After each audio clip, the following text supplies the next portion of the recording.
হলো কি? বলি এমন গো গ্রাসে খাচ্ছ কেন? তোমার খাবার কি কেউ কেড়ে নেবে নাকি? ভাত কেন পারবে গিন্নি, কিন্তু আজ রাজসভায় পৌঁছতে দেরি হলে মহারাজ হয়তো আমার চাকরিটাই কেড়ে নেবেন। কেন? রাজসভায় কি এমন মহা কাজ আছে আজ? সে আমি বলতে পারবো না, তবে মহারাজ সকলকে ঠিক সময়ে রাজসভায় হাজির থাকতে বলেছেন। আমি চললাম গিন্নি। দুগা দুগা দুগা দুগা দুগা দুগা। সকলেই এসে গেছো দেখছি। এখন গোপাল এলেই আলোচনা শুরু করা যেতে পারে। গোপাল এলেই নয় মহারাজ, আপনার গোপাল এসেই গেছে। বাহ বাহ বাহ, খুব ভালো। তাহলে তো এবার আলোচনা শুরু করা যেতেই পারে। হ্যাঁ মহারাজ, শুরু করুন। আসলে ব্যাপারটা হচ্ছে কি, কদিন বাদেই তো দোল পূর্ণিমা। হ্যাঁ মহারাজ, ঠিক 5 দিন বাদে। বুঝলে, আমার বড় ইচ্ছে যে এবারে দোল পূর্ণিমাটা একটু অন্যভাবে উদযাপন করা। মানে তোমরা সকলে সস্ত্রী ওই দিন রাজবাড়িতে আসবে, সকলে একসঙ্গে রং টং খেলা যাবে, তারপর প্রসাদের খিচুড়ি খাওয়া। কি তোমরা রাজি তো? আমরা তো রাজি, কিন্তু আমাদের ঘরণীরা কি রং মাখতে রাজি হবে? রাজি হবে না মানে? রাজি না হলে বুঝিয়ে সুঝিয়ে তাদের রাজি করাতে হবে। এই সভাকবি রাজি করাতে পারবে তো? আমার সঙ্গে করে আরই আমার বউ চলে গেছে বাপের বাড়ি। কি কথাই শোনালি, বউ চলে গেছে বাপের বাড়ি? কেন কেন? বউয়ের সাথে ঝগড়া হয় কেন? কি করব মহারাজ, সে যে বড় অবুঝ। থাক থাক, আর ব্যাখ্যা দেওয়ার দরকার নেই। রাজবৈদ্য, আগে আগে সে যে ওই বাতের ব্যথায় বড্ড কাহিল। হ্যাঁ কি বললে? বুদ্ধির বউ বাতের ব্যথায় কাহিল? এই এই তুমি কেমন বৈদ্য হে? নিজের বউয়ের বাতের ব্যথা সরাতে পারো না? কি করব মহারাজ, আসলে বড্ড ওই পুরানো ব্যথা তো, মানে আমার বিয়েরও ওই আগে থেকে। গরমকালে একটু ভালো থাকলেও শীতকালে বড় কাহিল হয়ে পড়ে। বাতের ব্যথা খুবই বেদনাদায়ক। উঠতে গেলে লাঠি, বসতে গেলে মাটি। ব্যথা ব্যথা, কত ব্যথা। তাহলে আর কি করা যাবে? মাঝখান থেকে দুটো বউ বাদ পড়লো। দুটো নয় মহারাজ, দুটো নয়, 3টে।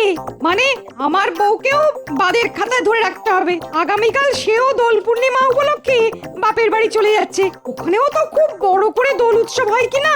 মানে বাহ বাহ বাহ বাহ বাহ, এ তো এক এক করে অনেক বই বাদ পড়েছে। তা সেনাপতি, তোমার? ইয়ে মানে হ্যাঁ আমি তাকে বোঝাবার চেষ্টা করব মহারাজ, নিশ্চয়ই করব। কিন্তু সে যে বড্ড লাজুক মহারাজ, ওই টপ করে ওই ঘরের বাইরে বেরোতেই চায় না। কি করি বলুন? তার মানে ধরে রাখতে হবে সেও বাদ। বাকি রইল গোপালের বউ, মন্ত্রীর বউ আর তোমাদের মহারাজ। ঠিক আছে, মানে এই 3 জনকে নিয়েই দোল খেলা হবে। সেরেছে, আমার গিন্নি তো কোনোদিনই রং মাখতে চায় না। কি গোপাল, আরে বিড়বিড় করে কি বলছো? না মানে কিছুই বলছি না মহারাজ। আর কিছু বললেও আমি কিন্তু শুনছি। মোদ্দা কথা, তোমার আর মন্ত্রীর বউকে ওই দিন আমি রাজবাড়িতে দেখতে চাই, ব্যাস। না না না না না, ও তুমি যতই বলো না কেন, এতদিন যখন রং মাখিনি তখন এবারও রং মাখতে পারবো না, এই বলে দিলাম। হ্যাঁ, কেন রং মাখতে পারবে না কেন? পারবো না তো পারবো না, ব্যাস। বলি তখন অল্প বয়স ছিল, যখন আমার ছিপ ছিপে চেহারা ছিল, তখন তো কোনোদিন রং মাখাতে চাওনি। কি করব, আসলে তখন যে রঙের বড্ড দাম ছিল আর রোজগারও ছিল খুব কম। এখন বুঝি রঙের দাম কমে গেছে? না মানে রঙের দাম না কমলেও রোজগার তো কিছু বেড়েছে। আর সব থেকে বড় কথা হলো, রং কিনতে তো আর পয়সা লাগছে না, সব খরচ তো মহারাজের। তাহলে তুমি গিয়ে রং মেখে এসো, আমাকে আর এর মধ্যে টেনো না। হ্যাঁ, আহা, সামান্য রং মাখা নিয়ে এত চড়ছো কেন বলো তো? মনে রাখবে, এটা মহারাজের আদেশ। তুমি মহারাজের কাছে চাকরি করো, তাই মহারাজের আদেশ মানতে তুমি বাধ্য। আমি কিন্তু বাধ্য নই। হ্যাঁ, যা ছেলে, এতে দেখছি আচ্ছা গো। গো হলে গো, তবে একবার যখন রং খেলবো না বলেছি, তখন মরে গেলেও খেলবো না। আরে তুমি রং খেলতে না গেলে আমার যে চাকরি থাকবে না। গেলে যাবে, তাতে আমার কি? এতদিন তো শুনে এসেছি নারী হলো সহনশীল, বুঝতার। কিন্তু তুমি তো দেখছি একেবারে উল্টো। হ্যাঁ আমি উল্টো, আমি হলাম সেই নারী যার আরেক নাম শক্তি। বুঝতে পেরেছি, তুমি শক্তি হলে আমি হলাম সহ্য শক্তি। তবে রে, হ্যাঁ? ওরে বাবা, শক্তি যে আবার রুদ্র শক্তি হয়ে মারতে আসছে। আহ, কি বলছো কি রানী, তুমি রং খেলবে না? না খেলবো না। গতবার রং খেলে সারা গায়ে এরকম ঘামাচির মতো কি সব বেরিয়েছিল। সে কতবার বেরিয়েছিল বলে এবারেও যে বেরোবে তার কোনো কথা আছে না। ওসব কথা জেনে আমার কাজ নেই, মোদ্দা কথা এবার আমি রং খেলবো না। এই দেখো, এইদিকে গোপাল আর মন্ত্রীর বউ তোমার সঙ্গে রং খেলতে আসবে, তা তুমি যদি না খেলো সেটা কি ভালো দেখাবে? আমাকে না জিজ্ঞেস করে আপনি ওদের আসতে বললেন কেন? তা তুমি যে খেলবে না সেটা আমি কি করে বুঝবো? তা এখন বুঝলেন তো, ওদের বারণ করে দিন। ও সব আমি পারবো না, আমি হলাম এ রাজ্যের রাজা, কথার খেলাপ করা আমার মানায় না। ভদ্রলোকের এক কথা, ব্যাস। তাহলে যা পারেন তাই করুন। ওহ, তোমার সাহস তো কম নয়, আমার মুখের ওপর দুম করে না করে দিলে। হ্যাঁ করে দিলাম, কারণ দোলের দিন ভূতের মতো রং মাখতে কোনো দিন আমার ভালো লাগে না।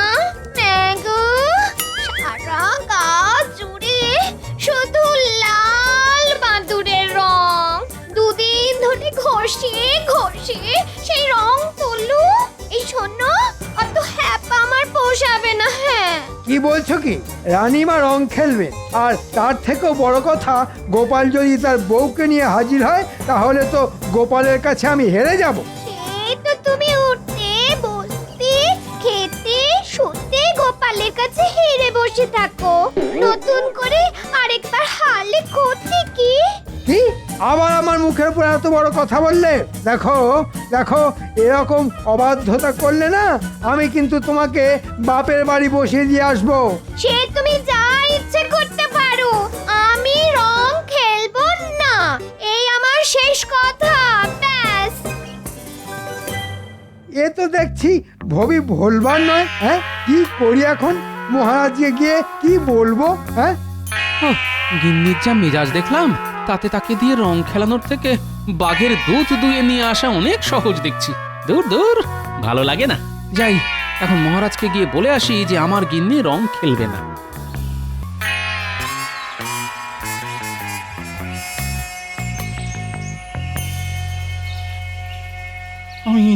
আমি নিজেই দোল খেলার কথা ঘোষণা করলাম, আর এখন রানী যদি সত্যি সত্যি রং খেলতে না চায় তাহলে তো সকলের সামনে আমার মুখটা পুড়ে যাবে। ও কি যে করি এখন, কি করে কথাটা সকলকে বলি? প্রণাম মহারাজ। হুম, মহারাজকে যেন খুব চিন্তিত দেখছি। কিছু কি হয়েছে মহারাজ? হয়েছে তোমার মাথা আর আমার মুখ। আপনার মাথা আর আমার মুন্ডু, কথাটা আমার মাথায় ঠিক ঢুকলো না মহারাজ। কাছে এসো বলছি। শোনো গোপাল, এদিকে তো মহা সমস্যা শুরু হয়ে গেছে। কি সমস্যা মহারাজ? আরে বড় মুখ করে তোমাদের বললাম যে এবার রাজবাড়িতে ধুমধাম করে রং খেলা হবে, কিন্তু এদিকে তোমাদের রানীমা রং খেলবেন না বলে যে গো ধরে বসে আছে। কেন? কেন আবার? গতবার রং খেলে তার সারা গায়ে নাকি বিজবিজে ঘামাচির মতো কি সব বেরিয়েছিল। এখন তিনি না খেললে তোমাদের কাছে আমি মুখ দেখাই কি করে বলো তো? তাহলে আমার এখানে আসার আসল কারণটা বলেই ফেলি মহারাজ। আমার গিন্নিও সাফ জানিয়ে দিয়েছে যে রং খেলবে না। তাহলে কি হবে? মন্ত্রীর বউ যদি রং খেলতে আসে তাহলে তো মন্ত্রীর সামনে আমাদের দুজনের মুখ পুড়ে একেবারে কালো হয়ে যাবে, আর ওই পশ্চাৎ মন্ত্রী চারিদিকে বলে বেড়াবে যে আমাদের বউয়েরা নাকি আমাদের কথাই শোনে না। আমার বউও কোনো কথা শুনতে চাইছে না মহারাজ, সে কোনোভাবেই গায়ে রং মাখবে না। বাবা, এই তো দেখছি সব শেয়ালের একরা। ঠিক আছে ঠিক আছে, ব্যাপারটা তাহলে আমার উপর ছেড়ে দিন। দেখবেন দোলের দিন সব শিয়ালই এক গামলায় রং মেখে হাবুডুবু খাবে। এই, এটা কি করে সম্ভব? একটু মাথা খেলিয়ে চিন্তা ভাবনা করে নিলে এই গোপাল ভাঁড়ের কাছে সবই সম্ভব। কিন্তু হাতে তো মাত্র কয়েকটা দিন। ও নিয়ে কোনো চিন্তা করবেন না।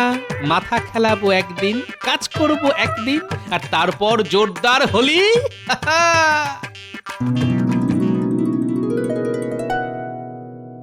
আচ্ছা দাদু, আমাদের কি জন্য এখানে ডেকে পাঠালে বলো তো? আরে বলছি বেশ কাজের মতো কাজ আছে তোদের জন্য, আর সব কাজ যদি ঠিকঠাক করতে পারিস তাহলে দোলের দিন বিকেলবেলা তোদের সকলকে পেট ভরে ভোলা ময়রার দোকানের গরম গরম রসগোল্লা আর মাখা সন্দেশ খাওয়াবো। ওরে বাস, রসগোল্লা আর মাখার সন্দেশ! বলো বলো, কি করতে হবে? তোর সেই গুলতিটা সঙ্গে আছে? আছে বই কি, এই দেখো না, দেখো। তাহলে গুলতি মেরে গাছ থেকে একটা বাতাবি লেবু পেড়ে দেখা দেখি। এ তো আমার বাঁ হাতের খেল গো। ওরে বাবা, হাতের নিশানা নিখুঁত হলেও একেবারে আমার মাথার টাকের উপর ফেললি যে। তোমার মাথায় লাগেনি তো দাদু? না, বাতাবি লেবু নরম বলে খুব একটা জোরে লাগেনি বুঝলি, কিন্তু ওটা যদি বাতাবি লেবু না হয়ে বেল হতো তাহলে আমার এই কেশিন টেকো বেল মাথাটার যে কি অবস্থা হতো কে জানে। শোন গুলটে, শোন, দোলের দিন সকালে তোকে আমার কাজে লাগবে, তবে কি করতে হবে পরে বলে দেবো তোকে। হ্যাঁ, এবার আমায় বলো কি করতে হবে আমায়? আচ্ছা, বিড়ালের মতো নিঃশব্দে হাঁটতে পারবি? এমন ভাবে হাঁটতে হবে যে শাড়ির খসখসানির শব্দটাও যেন না পাওয়া যায়। কেন পারবো না? খুব পারবো। তাহলে হেঁটে দেখা দেখি। বাহ বাহ বাহ বাহ, খুব ভালো খুব ভালো। ঠিক আছে, দোলের দিন সকালে তোকে আমার কাজে লাগবে। আরে ওদের তো তোমার কাজে লাগবে বলছো, কিন্তু আমি? তুই চট করে গাছে উঠে দেখা দেখি কেমন চড়তে পারিস। আচ্ছা, এই দেখো। আরে দাঁড়া দাঁড়া দাঁড়া, মুখের কথা খসাতে না খসাতেই তো গাছে উঠে পড়লি। এই জল ভর্তি বালতিটা কে নিয়ে যাবে? কিন্তু কিন্তু দাদু, বালতি নিয়ে কিভাবে উঠবো? হ্যাঁ, একটা দড়ি নিয়ে আয় চট করে। এই নাও দাদু।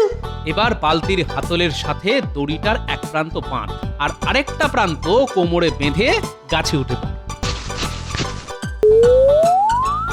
এবার আস্তে আস্তে দড়ি দিয়ে বালতিটা টেনে তোল।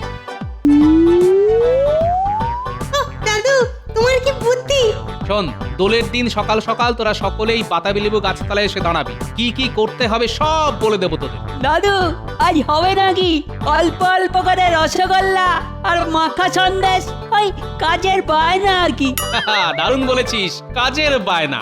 চল তাহলে, তবে যাবার পথে ট্যাপার পুঁচকে কেউ ডেকে নেব বুঝলি, দোলের দিন ওদেরও কাজে লাগবে আমার। ওদিকের খবর কিছু শুনেছেন? কি খবর ভাই? একেবারে ঘোড়ার মুখের খবর। তবে আমার মুখের খবর থুড়ি থুড়ি, ওই ঘোড়ার মুখের খবরটা আবার 5 কণ করবেন না যেন। আরে না না, কাউকে বলবো না। তুমি তুমি নিশ্চিন্তে বলো দেখি। শুনছি রানীমা, গোপালের বউ আর মন্ত্রীমশাইয়ের স্ত্রী তো রং খেলতেই চাইছেন না। তাই নাকি? তাহলে তো মহারাজের স্বাদের দোল খেলা তো এবার লাটে উঠবে। বেশ হবে, খুব ভালো হবে। আমার বউ আড়ি করে বাপের বাড়ি চলে গেছে বলে মহারাজ আমায় 2-4 কথা শুনিয়েছিলেন। চুপ চুপ, আর কোনো কথা নয়, গোপাল আসছে। আমাকে দেখে এমন চুপ করে গেল কেন? তার মানে বেটারা নিশ্চয়ই এখানে দাঁড়িয়ে কালকের দোল নিয়ে আলোচনা করছে। এই যে গোপাল, কোথায় যাচ্ছ? রাজবাড়ি। কেন ভাই? রাবড়ি খাবো বলে। ওমা, রাবড়ি! তো মহারাজ তো আমাদের বললেন না। রাস্তায় দাঁড়িয়ে গুজুর গুজুর ফুসুর ফুসুর করলে কি আর রাবড়ি খাওয়ার নেমন্তন্ন পাওয়া যায়? আমি চলি। ওরে বাবা, কি দেমাক!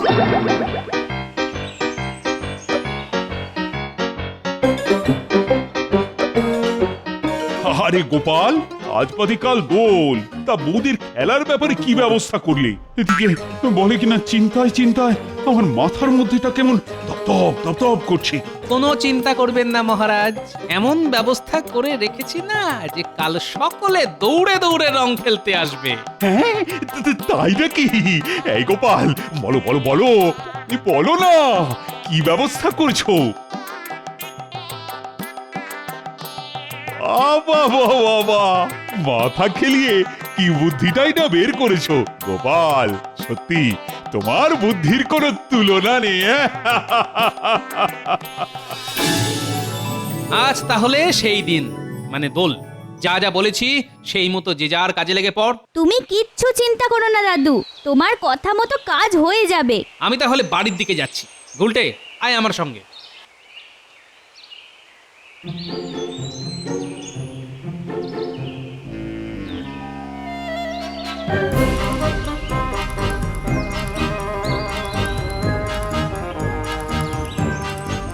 পুটি, আমার পেছনে এসে দাঁড়িয়ে আছিস কেন?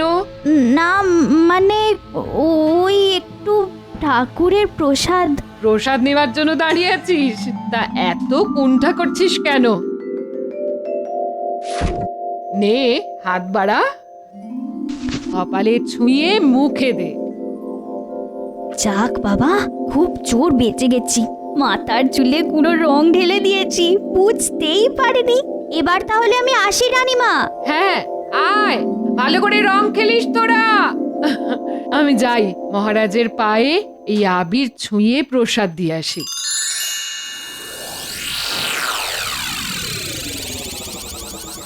গিন্নি পুকুর থেকে জল আনতে গেছে, এই ফাঁকে যা করার করে দিলাম, এবার জমবে খেলা। কি রান্নাঘরে কি করছো? বুঝলে গিন্নি, আজ বাজারে যা মোটা মোটা মাগুর মাছ উঠেছে না, কি বলবো। তাই কটা মাগুর মাছ এনে তোমার ওই শিকের হাঁড়িতে জলে ডুবিয়ে তুলে রাখো। সর্বনাশ! কি করেছো তুমি? ওটাতে আমি তেঁতুল রাখি, আর ওই হাঁড়িতে তুমি মাগুর মাছ রেখেছো। এই নামাও নামাও, এক্ষুনি নামাও বলছি। ওসব নামাতে ফামাতে আমি পারবো না, নামাতে হলে তুমি নামাও। ও, এই এক বুড়ো জ্বালিয়ে পুড়িয়ে একেবারে শেষ করে দিল আমায়। এই মুখে এই কি পড়লো রে?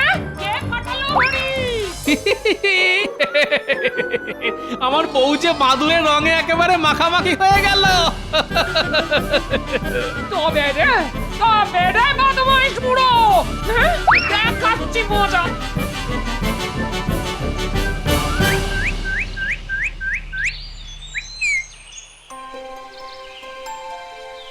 নিন, রাধা কৃষ্ণের প্রসাদ নিন।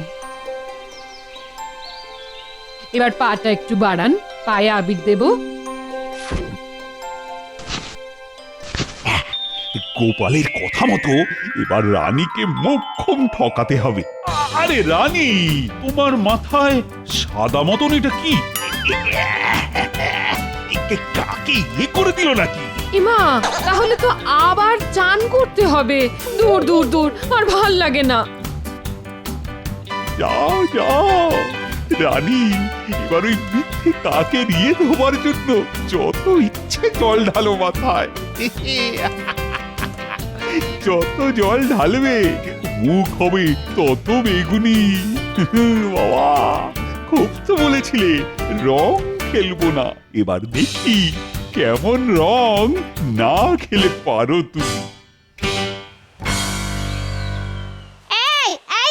এই পাজি দল, গাছ থেকে ফুল ছিঁড়ছিস কেন রে? কি রে, ভালো করে কথা কানে গেল না? দাঁড়া দাঁড়া, দেখাচ্ছি তোদের, দেখাচ্ছি, দাঁড়া। পালিয়ে যাবি কোথায়? ধরতে পারলে না কানগুলো টেনে ছিঁড়ে নেব। হ্যাঁ, কে রং ঢাললি আমার গায়ে?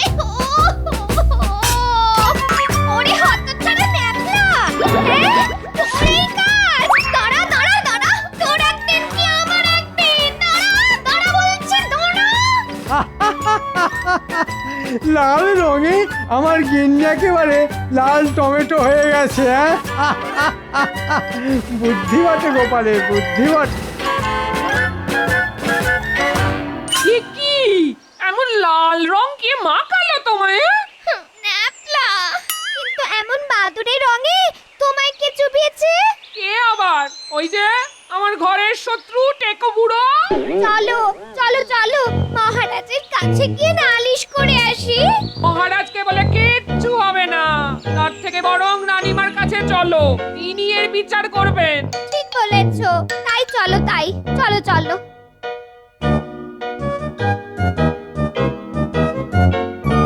ও রানীমা, রানীমা, দয়া করে দরজাটা খুলুন। আমি এখন দরজা খোলার অবস্থায় নেই, দুদিন বাদে এসে দেখা করো। সে কথা বললে কি করে চলে রানীমা? আপনার আদরের গোপাল আমায় চাতুরি করে রং মাখিয়ে দিয়েছে। ন্যাপলা গাছের উপর থেকে আমার মাথায় রং ঢেলে দিয়েছে। তাহলে আমার অবস্থা দেখো। কি রানীমা, কালি ঝুলি মেখে আপনিও তো একসা। আপনার এই অবস্থা কে করলো? সেটা ঠিক বলতে পারবো না গো। তোমাদের মহারাজ বললেন আমার মাথায় নাকি কাকের ইয়ে, তাই দৌড়ে মাথা ধুতে গেলাম। উমা, মাথায় যে জল ঢেলেছি অমনি হড়হড় হড়হড় করে বেগুনি রঙে মুখ ভর্তি হয়ে গেল গো। তাই আমার মনে হয় এ সবই তোমাদের মহারাজের কারসাজি। আমি রং খেলবো না বলেছিলাম বলে এই উল্টো চাল চেলেছেন। মহারাজকে দোষ দেবেন না রানীমা, আসলে রং খেলবেন না বলে আপনারা তিনজনই তো ধনুক ভাঙা পণ করেছিলেন, তাই বাধ্য হয়ে আমি এই চাল চেলেছিলাম। তুমি? আগে হ্যাঁ, সকালে পুঁটি এসে প্রসাদ নেবার বাহানায় আপনার মাথায় গুঁড়ো রং ঢেলে দিল। ট্যাপা আর পুঁচকে ফুল ছেঁড়ার অছিলায় মন্ত্রীমশাইয়ের স্ত্রীকে ঘরের বাইরে বের করে আনলো, আর আমারটা বাড়িতে তো হাড়ি ফট। লাল বেগুনি আর বাদুড়ে মিলে একেবারে সব রং বাহার হয়ে গেছে। রং বাহার। গোপাল, তোমার পেটে পেটে এত, তা রং যখন একবার মেখেই ফেলেছি তখন চলো সবাই মিলে রং খেলা যাক। দাদু, আমাদের রসগোল্লা। আজ আর দাদু নয়, আজ তোদের সকলকে পেট ভরে রসগোল্লা খাওয়াবো আমি। তুমি রসগোল্লা খাওয়ালে আমি খাওয়াবো সন্দেশ। কি মজা, কি মজা। তাহলে এবার গলা ছেড়ে বলা যাক হোলি হ্যায়। হোলি হ্যায়।